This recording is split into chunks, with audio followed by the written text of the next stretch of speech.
Sawiradan waxay muujiyaan xanaaqeena, farxadeena iyo xitaa ka helitaankeena.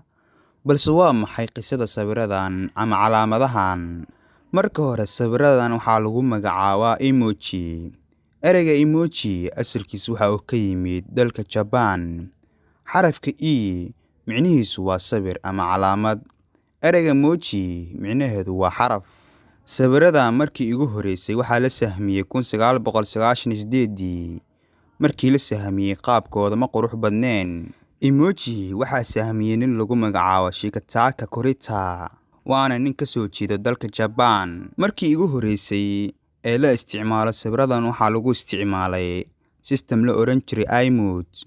Waa system lagu isticmaali jiray internetka xilligaas. Markii ugu horeysay oo la sameeyay sawiradan la yiraahdo emoji waxay ahaayeen tiradooda 172 xabo, waxaana lagu isticmaali jiray dalka Japan.